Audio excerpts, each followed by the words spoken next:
Morning, everyone. We'll start this meeting out. It's 10:05. My name is Dan Allers, Mayor of the Town of Fort Myers Beach. This is going to be basically a presentation from FEMA and our town staff, letting you know where we've come from over the last year, where we're planning on going. Some of the things, it'll be very interactive. As you see around the room, there's boards that you'll be able to put stickers next to that are high priorities for our community, which will then be gathered, brought back, and we'll kind of condense some things. FEMA will go over all that in their presentation. Daniel Tomzak is here. That will be covering some of the long-term goals, I believe, as well as Madeline Gorman. That will be covering some of our short-term stuff and some of the other things. After them, you'll hear from Frankie, who's our operations director. I shorten his title because it's pretty long. He'll go over kind of some of the things that we've been working on over the last year, what we've accomplished over the last year, and what's been going on kind of behind the scenes. I know sometimes it's a difficult year from the community. They feel that nothing's happening, but there's a lot of things happening behind closed doors that all of a sudden just gets done, and you're like, wow, what was going on there? So he'll cover that, as well as our staff. Some of our key staff members will be here to give you some highlights on our parks, our beaches, things like that, our public works. So I want to thank them for being here. Councilman Veach, I see, is here again today, so thank him for coming out. I believe I saw Chief Worth was here from the fire district, so thank you, sir, for coming out. After the presentations are done, you'll be able to ask questions with myself, staff. SBA is here, as well as FEMA, as well as FDM. If you have any questions concerning the hazard mitigation grants, things like that, they'll be able to give you some assistance with that. But with that, I will turn it over to Dan from FEMA, and he'll take it from here.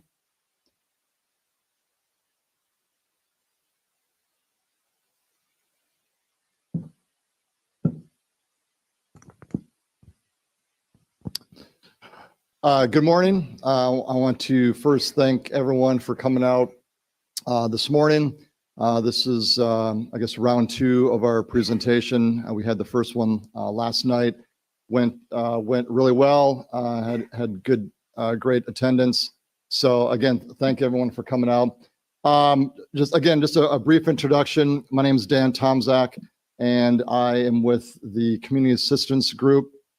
I will be speaking today on the long-term recovery planning that the town of Fort Myers Beach is working on with us. My coworker, Madeline Gorman, will also be presenting as well. And kind of the general flow for today will be about 25 minutes. Madeline and myself will be speaking on the long-term recovery planning. And then I will pass the podium over to Frankie and with the town, and Frankie will give a good introduction on a lot of the projects that are currently going on, more near term. And then he'll speak. He and his team will speak for about 25 minutes, and then lastly, the last half an hour will be kind of the open session where you'll have the opportunity to go around the room and speak to the people in the back, and I will definitely be pointing them out multiple times during the presentation, just to make sure that that everyone does stop by the different tables and speak with the other partners that are in the back. Again, just a brief introduction. Madeline Gorman and then myself, Dan Tomzak, will be speaking on the long-term recovery planning for the town of Fort Myers Beach. And then Frankie and his team of town staff will be providing some updates on some of the projects that are currently being done. All right, other partners in the room. So I do definitely want to point out and make sure that when before you leave today, that you do go to the back of the room and stop by the booths. We have some representatives from SBA that are here, and I know some people, will think of SBA as only for business people, but they do have programs for residents as well. So definitely stop by and talk to them and see if there's any opportunities that they may be able to provide. FDEM, Laura was here last night, but is not able to make it here today. She did leave some cards in the back at the comment card table. She is with the mitigation group from FDEM. And if you do have any comments or questions for her, please take one of her cards and reach out to her directly. In addition to SBA, we have PTAC, which is now, the new title is Apex Accelerators, but they're representative here to speak to you for businesses that are interested in getting involved with government contract within the state. So definitely stop by there. Disaster Case Management Program, Terry is in the corner. I can't see her from here, but anyway, Terry is here with the Disaster Case Management Program group. Definitely stop by and speak to her as well. And then lastly, there are representatives from FEMA here as well. All right, just briefly, the agenda. Again, Madeline and I will be focusing our talk on the long-term recovery planning for the town. And then, as I mentioned earlier, Frankie will kind of focus his presentation on the short term or what's happening right now in the community. The third item, the interaction stations, that's basically what I'm calling the last half an hour of the workshop, where you will have a chance to get up, go to the back, speak one-on-one with the other partners that are in the back of the room. We will also, everyone should have been given stickers, and we will have a voting thing where we have on the back wall, there are 6 posters up with different project areas that the town is looking at. And what we want to do is get your feedback, your engagement by using the stickers to vote. Like I said, each person should have been given 8 stickers. So again, there are 6 posters. So at the end, feel free to go through the 6 and vote with your stickers. There's no meaning to the color, so don't get caught up on what is blue, what is red. There's no meaning to the color. A sticker is a sticker. So and a sticker is a vote, whether it's a blue, red, green, yellow, whatever. So just something that came up after last night. I just want to point that out. So we have that, and lastly, I guess I will plug. You'll see around the room these posters like what's behind me. It was a flyer for this workshop. On the flyer, you'll see a QR code.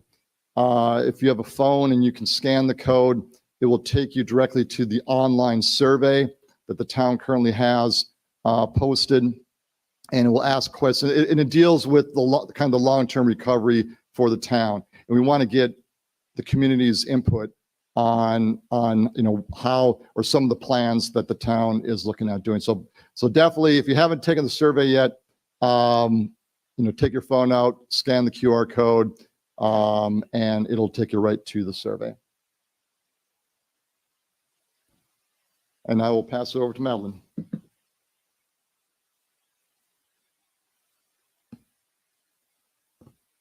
Thank you, Dan. Can everyone hear me all right? Wonderful. All right, my name is Madeline Gorman. I'm a part of the Community Assistance Contract Team, and I'll give you all an introduction to recovery support. So Community Assistance mission is to help enable local governments to effectively and efficiently carry out some community-based recovery planning and management, as well as create some programs to fulfill that planning and management for recovery. We think recovery is successful when it is federally supported, state managed, and locally executed. So we carry out these recovery planning and programs using the whole community approach. So we are bringing together residents, local officials, local, state, federal government, private, public partnerships, all of these different stakeholders coming together in order to assess the needs of their community and then determine the best ways to build societal security and resilience. How can we bounce back better from the next storm? So obviously a big part of this philosophy is leveraging partnerships. So again, we are pulling together state, local, and federal partnerships in order to leverage the best technical assistance and the best fit funding opportunities in order to achieve recovery and resilience. Recovery coordination. So at the request of the town, we have been pulling together all of these stakeholders, understanding public opinion and what you want for your recovery moving forward in order to engage in a needs assessment, a recovery needs assessment, which then will filter into a recovery plan.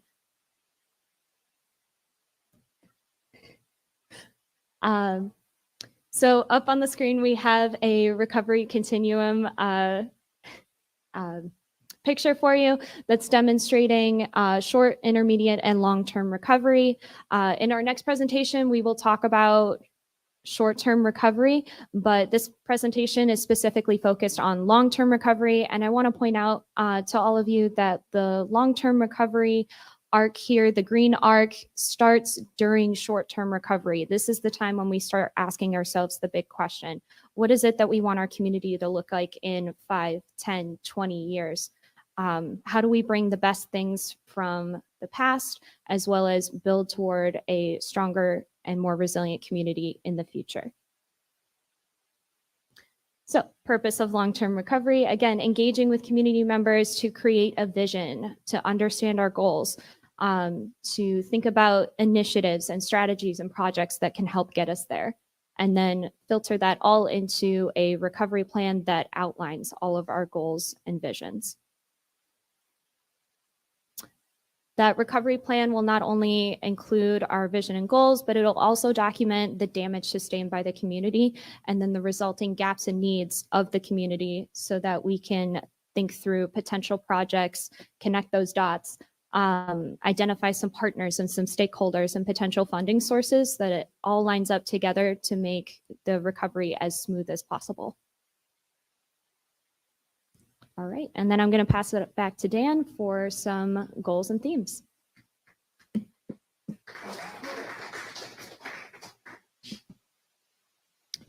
All right, thank you, Madeline. So Madeline gave us kind of an overview on long-term recovery planning and the involvement of community assistance with that. And now I'm going to kind of get more into what does it all mean for the town of Fort Myers Beach, and how are we kind of trying to pull this together into the recovery plan that we will be developing. So one of the next several slides that I'll be focusing on will be the different themes, and the whole purpose of the theme is that when we looked at the different projects, the unmet needs of the community, the unfunded projects, we looked at what areas would they fall under? Would they fall under infrastructure, natural resources, housing, et cetera? And the reason why we want to kind of match them up is because then one of the previous slides that Madeline had up there was that list of the different federal partners. And so what we do is we try to match up for funding opportunities, match up these projects with partners like the US EPA, because the US EPA has programs out there that can help fund or at least get some of these projects started. The US Army Corps of Engineers is another example, and trying to match up the projects with these other partners is kind of part of this long-term process that I'll be going through. So the first area to talk about is economic recovery. And now these are just potential ideas or potential goals that the town could look into in relation to economic recovery. I know the first bullet there, concentrate development or redevelopment on commercial hubs.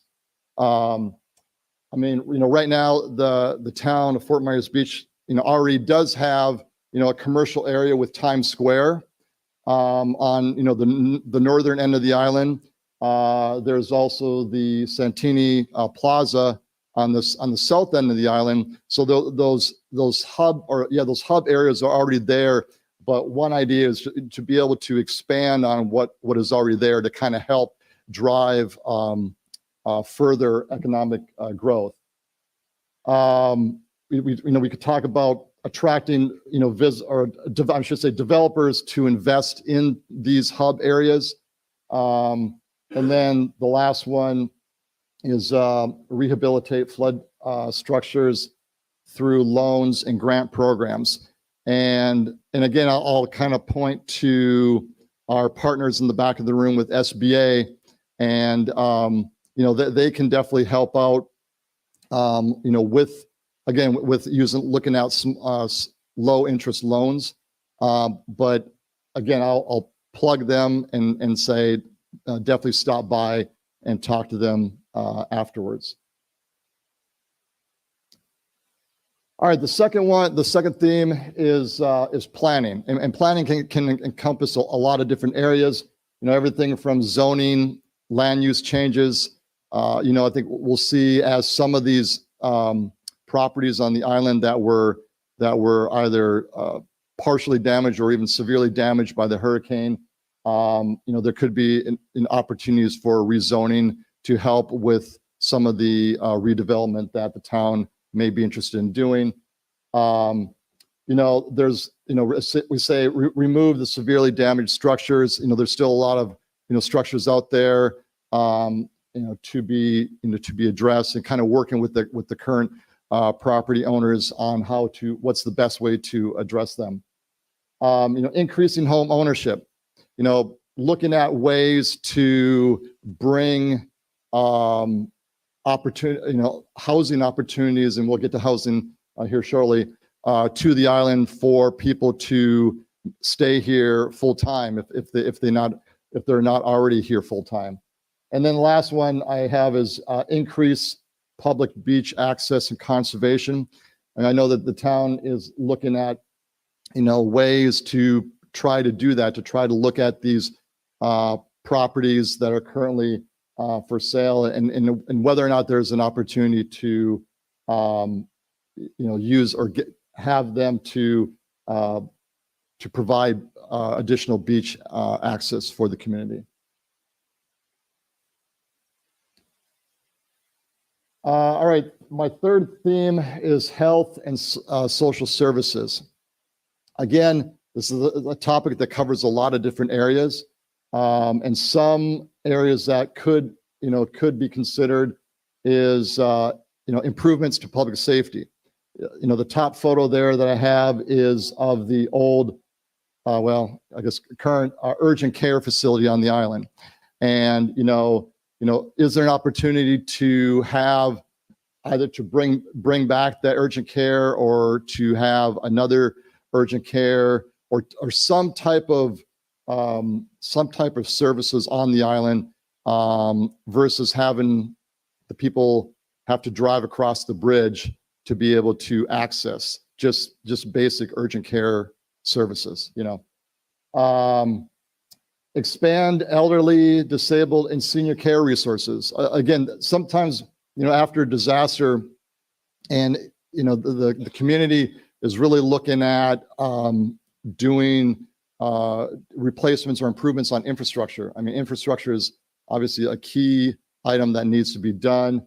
And, some of the social services sometimes can be missed or overlooked, but being able to do that, because there's a lot of need, I think, especially post disaster. There can be a lot of need for elderly care. And then last thing is childcare facilities, and having the resources for people that work on the island and who have children who may not be in school yet to have those resources, whether it's, daycare facilities, et cetera, but being able to look into those areas for additional services. Housing. Housing is always going to be a big topic, I think, for any community, recovering from a disaster.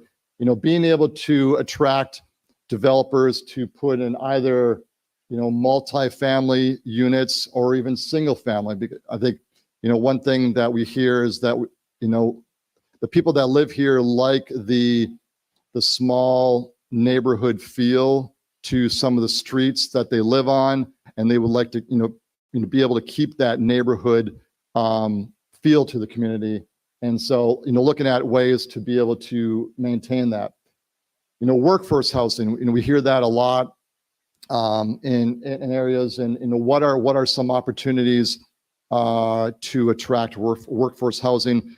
A lot of the people that work on the island work in the service industries, but do they live here, or are they driving from 20 miles away? And so being able to provide some opportunities for that demographic. Senior centers, being able, with the people that are retired here and who want to stay here on the island, what services, could there be for, could there be like independent living, assisted living facilities? Items like that are just some areas to look into. The last one is, tiny home and small home villages. Again, it's something to look at. Obviously there's a lot of larger homes on the island, but some people can't afford those larger homes. So, looking at some smaller unit dwellings for people, it could be another option to consider. Natural and cultural resources. A lot here. Everything from redevelopment of the public parks, and I think Jeff will be talking here shortly about some of the work that's currently going on some of the town parks and the redevelopment that's happening. Improving the biking, walking, and paddle trails. I think that's one area that I mentioned earlier about how, in looking at partners, and I think the US EPA, one of the projects that they're looking at trying to provide assistance is being able to do that with the biking and the walking and the paddle trails. Promote local art scene. I think we have areas, that middle photograph there. Many of you probably know, was taken at the restaurant that used to be down near the pier. But being able to promote that, kind of tap into the local artists that are here and see if there's ways to expand, murals, public art. We have events at local art galleries. Again, just something to help promote that part of the community. Restore beaches and dunes, natural shorelines. Chad will be speaking here shortly on some of the work that's being done on the beach renourishment. So that's being considered. And then lastly, expanding, cultural resources programs. The community has the Mound House, which is an amazing resource for the town. It provides a lot of, they host a lot of activities there. And then the history of that location really is a great resource for the town to be able to kind of expand on. And then lastly, infrastructure. And again, I mentioned earlier that infrastructure is definitely a main part of a community's recovery. And so what are the areas, what are the priorities for the town as the town looks to make improvements? Parking, we hear a lot about the parking on the island and the issues there. Dredging of the canals. I've been hearing that, quite often as one of the major areas that the town is looking at addressing. And, there's a lot of debris that was washed into the canals due to the storm, and how can the town help address that. Stormwater and flood management improvements. I know the town has been looking at the drainage swales here in the community, and what are some of the other ways in addition to that can the town help to make improvement. Wastewater and drinking water, another area, and then strengthening utilities. Could be everything from burying, the current utilities that are here, just something to secure the utilities that are currently here. So again, these are just ideas. Again, these are just ideas to kind of look at different ways that the town could help out with the long-term recovery. So as I wrap up and pass the podium over to Frankie, this slide is really just to kind of have a lot of images to talk about. The one thing that I've heard regarding Fort Myers Beach is that they really want to maintain that small community feel. Everything from hosting a 4th of July parade. You have the shrimp festival. Being able to maintain that small character, that small feel. We know that the town's is gonna redevelop, post Ian. We know that, but being able to maintain that sense of community is something that I hear from a lot of people. The new development, we have the new Bayside Park that Frankie will speak on here shortly. I mean, that's just kind of it's an image to say, hey, the town is moving forward. It was affected by the storm, but this is how we've been able to, within a year since the storm, these are some of the ways that the town has already been able to move forward.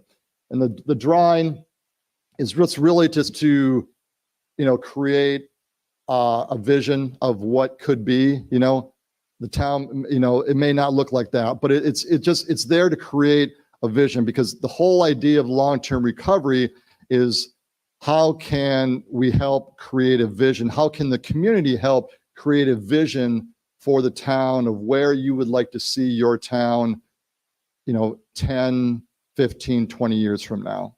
And so it's more of just helping to create a vision. So on that note, I will wrap it up here. Again, I want to thank everyone for coming out today. I do want to point that if you have any additional questions, I'm gonna direct you to the town's website. There's a lot of information on the town's website. Jennifer has been helping to put a lot of the information, everything from the survey to the recordings. The recordings of these workshops will also be on the website as well. So you'll be able to go back and listen to them if needed. And then lastly, make your voice heard.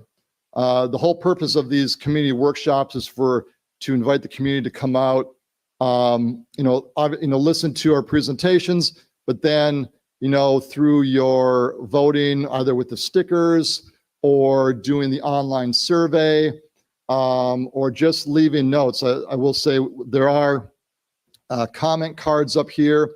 So if there is something that we didn't talk about, either Madeline and myself or Frankie and his team, that you really want to express, your voice to the community, by all means, write it down on the comment card, leave it in the basket.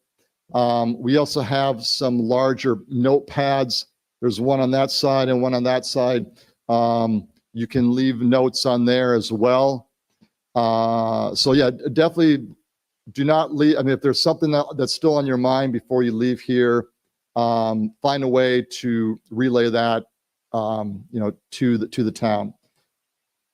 Lastly, before I pass it over, you'll see some maps kind of around the corner here. Definitely take the time to check them out. There's a Ian aerial. I think it was flown in 21. And then the second one is an aerial that was flown 2 days after Ian. So you can definitely see the contrast on the two aerial maps. But with that, thank you for coming out. And I will pass it over to Frankie.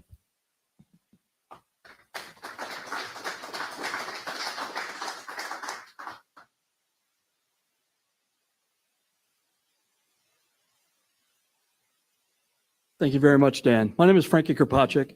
I'm the Operations and Compliance Director for the town of Fort Myers Beach. Long title for not really doing a lot. But what we have been doing is kind of looking back at what we needed to do. And last night's crowd got free pizza and wings, so I feel you guys got a little cheated on that one. But looking on what we need to do today is the same thing that we've needed to do from day one. And that's take a step back, look at what is in front of us and try to approach it in the best possible way. So you get a lot of 10-cent words thrown out. You hear resilience, you hear making it stronger and making it better. Vision, that's a great word to use these days. We're actually living that every day. So I have the fortune of working for our new town manager, Mr. Andy Hyatt, who the town board had the vision to bring him in at this time to move us forward. Before that, they reached out to a gentleman who's in the audience here, Keith Wilkins, and had the vision to bring him on as a triage role, basically, stop the bleeding, reorganize, regroup, take a deep breath, and figure out how we needed to make that next step forward. So as a town, we never stop using that term vision because we can't. You know, look outside, look right next door to Diamond Head. This is all throughout the island. So we don't want to look at rubble. We don't want to look at houses that are not being built. I want to get that call at 5 o'clock on a Sunday afternoon saying, I can't stand the construction noise anymore. I want to be like the people in Naples when they hear a leaf blower at 2 o'clock on a Sunday afternoon. That means we've made it back. That means that we've kind of had that vision and we've put the right tools in place for people to build back and build back without the obstacles. In the past, the town has been its own worst enemy. We know that. And we are digging every day and every moment of every day to overcome that. Little by little, we're trying to right wrongs. We're trying to create new possibilities as we move forward to all work together. And it's easy to stand up here and say it. It's harder to make sure that you understand that we're actually living it and doing it every day. Those have had limited contact with us understand that we are trying to meet with you, talk with you, find a common solution. And as we go through this, you'll understand some of the things that the town has done so far since Ian, and some of the things that we have up our sleeve, so to speak. Demolition and debris. Okay, this letter has circulated the town like wildfire, probably quicker than the floodwaters on Ian. Pardon the bad choice of a pun. But what it needs to do is it needs to set the stage for how we continue with that vision and how we continue to move forward. A lot of our buildings, residencies, things in our town need to come down for safety reasons, need to come down because they were abandoned, need to come down because they're just not safe to have in a neighborhood or on a beach. We couldn't ask the people to do this without first doing it ourselves. So through consistent work and a lot of teamwork at the state level, at the FEMA level, and in the town with our staff, FDM was able to take down our old town hall, as lovely a building as it was, and show that we're asking you to do the same thing that we did. And nothing more, nothing less. And that's all that letter was sent out to do. We understand that when we did send out that letter, it caught a lot of people by surprise as all of a sudden we got phone calls saying, hey, wait a minute here. I'm on a FEMA mitigation list. Unfortunately, we had no way to coordinate that with FEMA. So if you read the letter and on the bottom of that letter, it did state, reach out. We understand. We'll work with you. The days of being fined and cited repeatedly for things have kind of come and gone. I would prefer to think of us as educate, educate, educate. We want to make it right. We want to find that solution moving forward. Because if you're happy in building back, that makes us happy. I don't have a town to run without buildings, without people, without a community. A lot of the things that we're used to seeing in Fort Myers, as far as the town goes, are no longer here. Newton Park is one of them. The funny thing is when you sit down with insurance people and with some of the people at FEMA, and you're going through what you can put on paper to try to recoup as a town. Historical buildings aren't one of them. The property is, but the building is gone forever. These are the opportunities that we have, not only on the town level and with the historical building, but also with our residential buildings. We can build back better. We can do it the right way, the proper way. You're never going to build 100% resilient homes to withstand Mother Nature. She'll always find a way to knock you down. But we can do a lot better job than what we did before. Town personnel. That's always been the hot topic from what I understand. I came in April. Our town manager, Andy, came in started May 1st. So we're relatively newbies to this whole thing. But the way we run our show, so to speak, is an open door policy. You've got a problem, I want to know about it. And together, you and I, we're going to find a solution for that problem. Sometimes it involves staff, sometimes it involves just a misunderstanding. Either way, our doors are always open. That's the way we do business. As far as personnel changes go, we tried to put people in the best possible places for success. One of which is the young lady in the green t-shirt here, happened to be a parks aide. After Ian, because we had attrition, he had 5 people where there used to be 50. She is now one of our HR analysts. And with over 30 years experience in the government, she's probably one of the best HR analysts I've ever encountered. So it just goes to show you sometimes you may go into something thinking that you're this, but at the end of the day, you're really a lot more than that. And it goes to in the community as well. You know, you're not just citizens of this town. You are the town.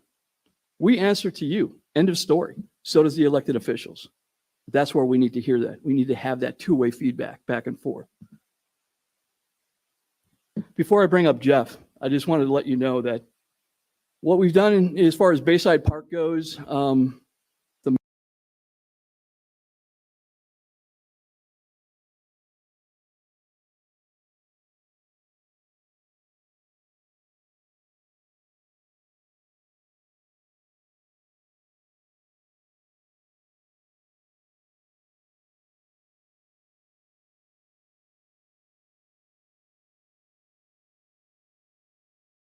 mayor and Andy both refer to those things as low-hanging fruit.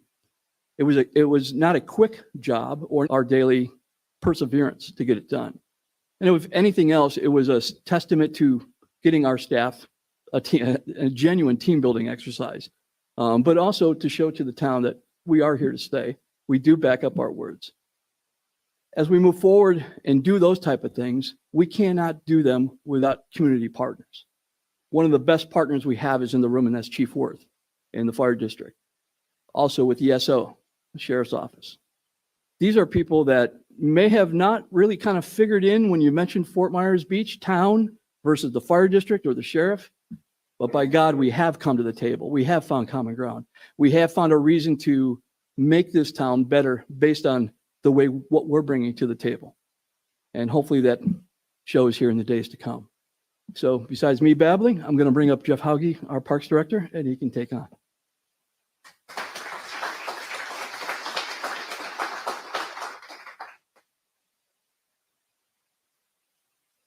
Thanks, Frankie, and thanks for all of you that are here today to listen to our recovery process. My name is Jeff Hauge. I'm the Director of Culture, Parks, and Rec for the town of Fort Myers Beach.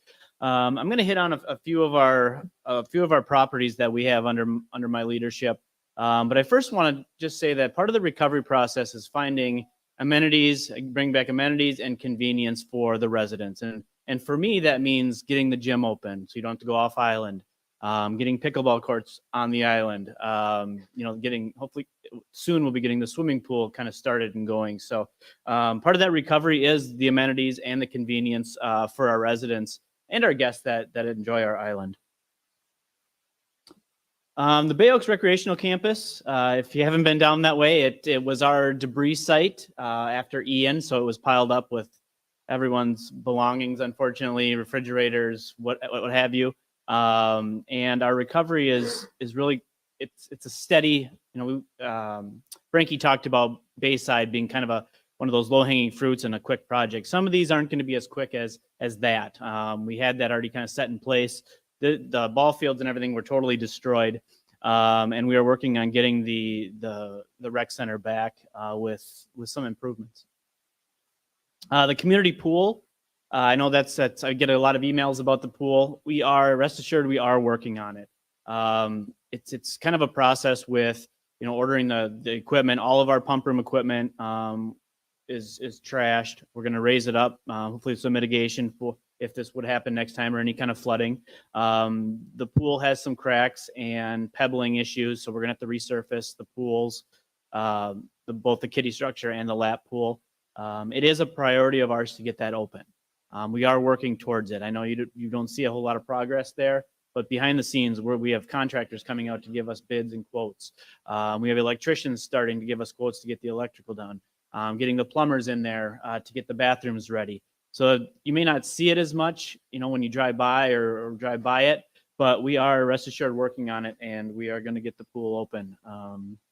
I don't know a timeline on that. We are still working. It's kind of a process with getting an engineer in first, and then the pool companies, and then the pump room equipment. Then we got to order a new slide. So it's quite the big project that it's kind of have to go from scratch. Our ball fields, if you have been down there, one of the nice things we have going for us is we put together our Little League field. So the Bay Oaks Little League field was done, completed right before Adalia came. So it was a couple days. I see some faces in here that helped out with the sodding. We had a grant through Major League Baseball to do the infield portion, but we needed some help on the outfield sod. So what we did is we had ICS materials come in, and they donated their time and their equipment to level it out, which was great. They had to take off about 8 inches because we wanted to make sure we got all the debris off of there, so it's a safe structure for the kids. Nothing sticking up out of there. So we took off 8 inches. They brought 8 inches back in to a foot, depending on the level. Leveled it off, and then we started with the sod. And we laid, I know our volunteers and our staff laid about 28,000 square feet of sod, which was great. They weren't necessarily, thrilled about it at first, but I think once you see it and see the green space, you see the hard work that our whole town kind of came together.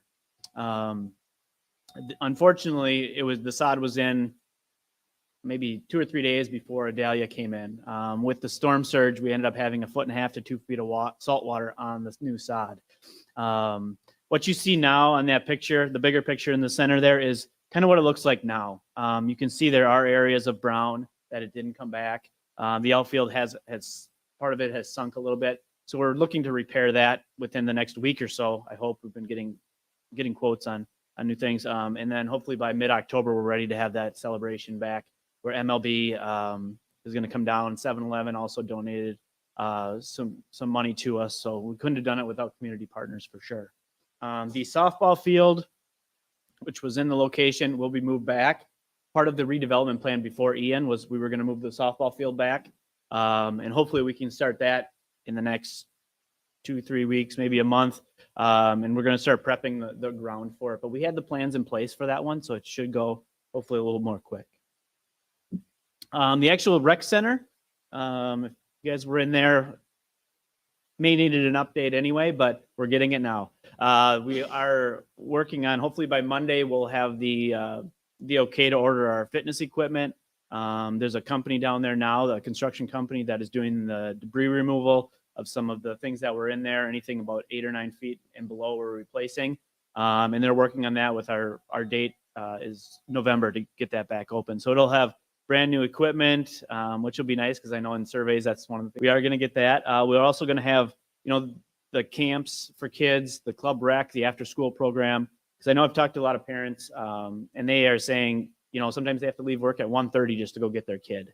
So we want to get that open as soon as we can and get those kids in there from, Beach Elementary, even if it's, if the school for some reason isn't open on time and we'll have the buses come to us and be open till 6 o'clock for them for the after school program.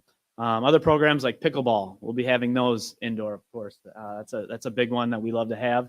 We have 8 courts in there. The outdoor courts are also going to get redone, so we'll have that opportunity as well. But we'll have other programs, boss programs.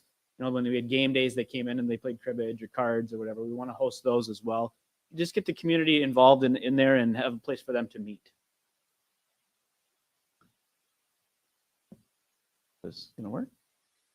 There we go. Oop. Did I skip one? No. Okay. The Mound House, another one that's being very well utilized right now. It's one of the only green spaces on the island that you can go to. You got the beautiful back bay there.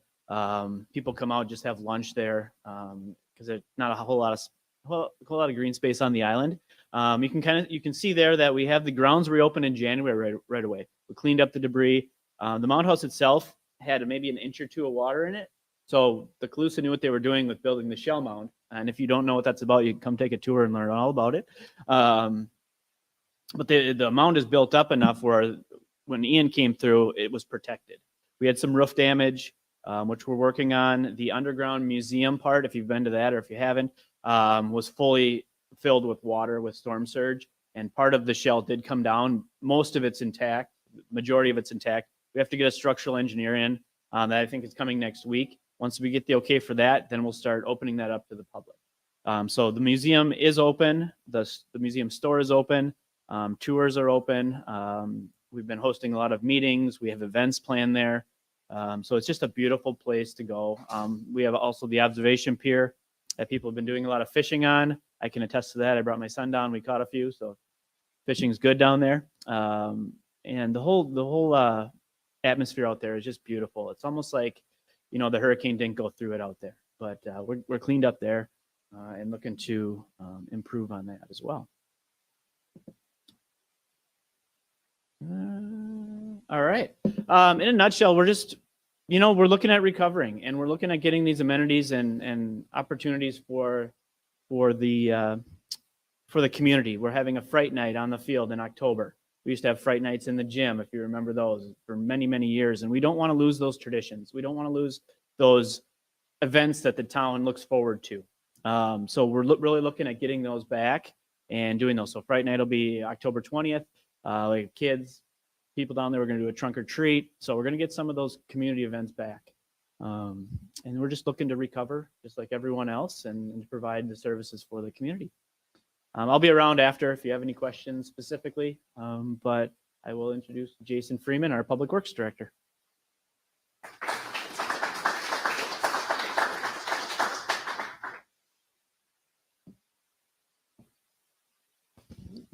Good morning, everybody. Appreciate you coming out. My name is Jason Freeman. I'm the Public Works Director for the town. I just want to give a little overview of the Public Works Department. We're a small but mighty team here. Not only have we been tackling on a lot of the recovery projects since Hurricane Ian, but also continuing on with the day-to-day maintenance that we've been doing for years and years on the island, including the trash pickup, upkeeping the beach accesses, the roads, just on top of all those recovery projects as well.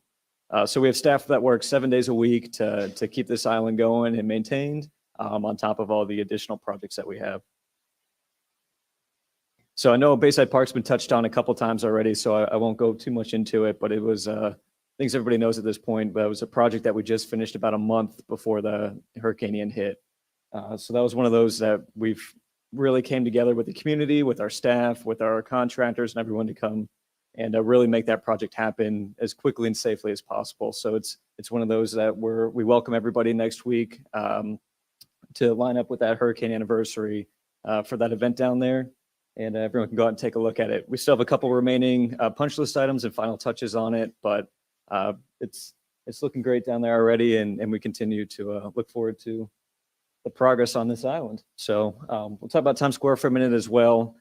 Times Square, I think as everyone knows at this point, is that major commercial district downtown that aligns, you have Bayside Park on the one side of Old San Carlos and Times Square on the other with the town maintained street, Old San Carlos, which is where all those restaurants and shops were. So we've identified that at this point as, a major priority as well, to not only get that cleaned up. We had a little setback with Idalia coming through and putting some more sand on Times Square, but we've been continuing on with the maintenance of cleaning up that area, having welcoming events back, such as that farmers market on Fridays now, and just really making sure that that's available to the community as well, just with how symbolic and iconic that area is. So we've been working on doing electrical repairs down there, and then just this past week, with the donation from the Mershmans of that clock, getting that restored in there. So we also invite everybody down there next week on the 28th, a little bit after the Bayside Park opening event, to come see the unveiling of that. So I think symbols like that are really just showing the progress that we're making. And I think it truly means a lot to people, whether you're local around here. There's a lot of that clock, I think, is in tons of family pictures and vacations and everything alike. So symbols like that are what we're really prioritizing to get, as well as continuing on with the daily maintenance of all across the island. Let's see here. So then going on with just roads and infrastructure and stormwater cleanup as well. That's another priority that Public Works has been working on. We're still working with FEMA on doing some inspections of the roads, bidding out some of those major projects that we have to get the roads restored, as well as everything on the island here. Stormwater cleanup as well. We're going on our second pass now of the entire island. The town is a contractor, Earthview, who's out there pretty much every day to get those stormwater systems not only assessed and cleaned out, but then also planning ahead for future as well. The town was in the middle of planning for some stormwater and water improvements on some tier 1 identified streets and planning that before the hurricane. So we're not only continuing on with those projects, but also continuing to assess some future needs as well of what we can improve while we're doing those. So if anyone's not familiar with that stormwater clean out process, it involves a pretty lengthy process of taking some cameras down through those stormwater systems that the town has. We're cleaning those out, but also identifying through photos and videos of any damage that we have or any improvements that we can make. So it's a pretty neat process that we're happy to talk through you with, and our staff are always available for any questions. So we're going on our second pass now. We're expecting that to be done in about 3 to 5 weeks, and then we'll continue on though until the job is done with that. So one of those things we want to reiterate too is we do have staff on call 7 days a week. So if you do have any type of utility emergencies or anything like that, please use those options. You can find the information on the website, as well as we have that posted in a couple of different places. If you do see stormwater issues and flooding, just please communicate those out to us. Like I said, we have staff that are receptive to just listening to everything, and we'll get those identified and hopefully find some resolutions to those as quickly as possible. So not only do we have the projects that we have beforehand, but also with Hurricane Ian and Idalia, we're continuing on. We had a little bit more sand come into the system from Idalia. So we're not only cleaning that up again, but just making sure that we can improve for the future as well to make sure we can rectify some of these issues that we're seeing. And with that, I think I'll hand it over to Chad. Appreciate it.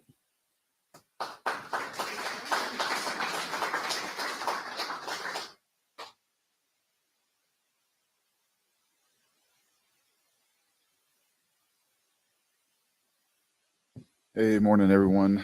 Chad Schutz, environmental staff for the town of Fort Myers Beach. So, environmental project manager managing the beach and the bay here in Fort Myers Beach. Resiliency is one of those $3 words you hear tossed around a lot. And what does that mean for us environmentally as a Bay Area island? It means being able to protect our properties and take these storms and be able to bounce back from them quicker. So one of the important things that we've been working on is building back our beach. It helps mitigate these storms that we're seeing, sea level rise and bigger storms. We're going to keep getting hits. It's not if, it's when. So the first thing that we did out of the gate was get in touch with FEMA beach staff, they're subject matter experts, and get our emergency berm constructed. The first thing you'll hear FEMA say is we don't build berms. So the town built this berm with our partners at Coastal Engineering Consultants and our Gary Grubbs Emergency Services and ICS. Getting that berm out, very thankful to have that berm constructed at least about 80% in time for Idalia to mitigate those issues. It made a big difference, and that was a real good feeling for me just helping out with that. A big thank you to our federal and state partners for that funding. We definitely would not have been able to do that, $7 million plus project without it.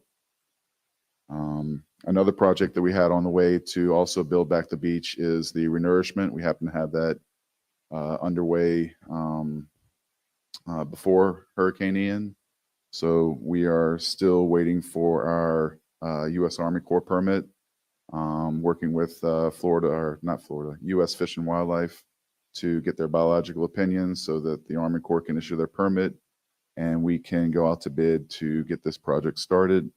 We were trying for November, but with the permitting hold up, we're already, I'm being told, getting pushed back into December. So trying to get that going as soon as possible. It's very important. We need to finish our, we'll go down to the southern end first, where they've had the most erosion over there, Leonardo Arms, 7,400. And it's very important that we get that done by February because bird season will start up and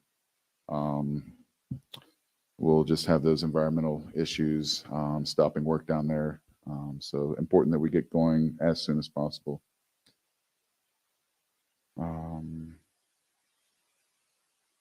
Waterway cleanup. That's been a big deal. Again, a big thanks to our state partners for making that first round. It's still an issue, as y'all could tell from just Idalia, what washed up on the beach. There's still things out in the water, out in the Gulf, as well as back in the canal. So as staff, we're continuing to assess and see what's still in the water, what we can get out of there. The lagoon on the beach side is also on our radar to get that cleaned out in that environmentally sensitive area. A lot of debris came out, everything from cars, houses, everything in between. So important that environmentally that we get those hazardous materials and navigational hazards cleaned out of our canals so we can enjoy our waterways.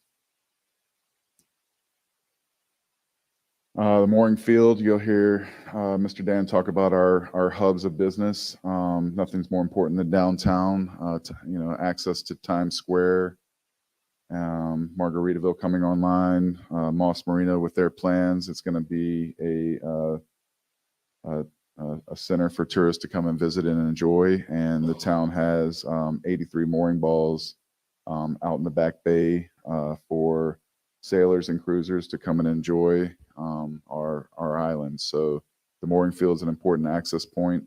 We're working on getting our dinghy dock, at least a temporary dock, splashed back in the water to service those sailors and cruisers so that they can, come and visit and have that economic stimulus back into our island that we so desperately need on our way to recovery. And also on the bay side, the water from the Gulf doesn't only come in from the Gulf side, it also comes in from the bay side. So stormwater coming in up through our stormwater system, we've applied for grants to replace and add to the duckbill systems that we had on our outfalls that go out into our canals to stop that tidal water from coming up and flooding our streets from within. That's an important project. We're also looking at dredging our canals to restore that stormwater conveyance of those outfalls on the canals that are closer to the Gulf. We had a lot of overwash, a lot of sand, got real shallow, compromising the functionality of those outfalls. So important to dredge that out and clear it out so we restore stormwater conveyance. And that's about all I got. Thank you.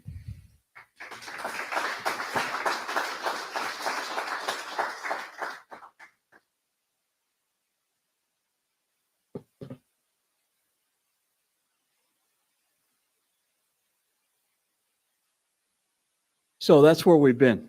That's what's got us to this day, this very day. Let's talk a little bit about what's coming in the future. We know that as we build back as a town, that we have to do it together. That's been pretty well documented already, not only on the town side and staff, but also with everyone in the community. There's a lot of ways to do that by being engaged, coming to those board meetings, making your voice heard, also reaching out to us. That's what we're there for. Making solutions together makes solutions that last.